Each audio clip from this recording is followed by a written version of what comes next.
আজকে আমরা মেগারের কাজ শিখবো। হ্যাঁ, এটা মেগার বা ইনসুলেশন টেস্টার। এটাতে কি করে হাউজারিং এ ব্যবহৃত তারের ইনসুলেশন রেজিস্ট্যান্সের মান টেস্ট করা হয়। হ্যাঁ,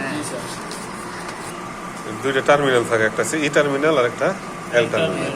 এতে কালো দাগ লাগাইতে হবে, এলতে লাল দাগ লাগাইতে হবে। টেস্ট করার আগে মেগার চেক করতে হয়। হ্যাঁ, মেগারের হাতল ধরে ঘুরাইলে যদি এই ইন্ডিকেটিং নিডেল এই ইনফিনিটিতে যায়, ঘুরাও, হ্যাঁ, এই লাস্টে ইনফিনিটি চিহ্ন এনে গেলে মেগারটা ভালো আছে। 2 নম্বর টেস্ট, মেগারের মাথা দিয়ে শর্ট করে হালকা একটু পাক দিতে হবে। হালকা পাক দিলে যদি জিরোতে যায় তাহলে ঠিক আছে, ওই যে জিরোতে গেছে, তার মানে মেগার ভালো। এখানে আমরা বাড়ির মেন সুইচ বন্ধ করে তারপরে সব সুইচ অন করে লোড খুলে এই হাতল 120 RPM ঘুরাইতে হবে। ঘুরানোর ফলে ইন্ডিকেটিং নিডেল যদি 1 মেগা মধ্যে যায় তাহলে আমাদের রেজিস্ট্যান্সের মান ঠিক আছে।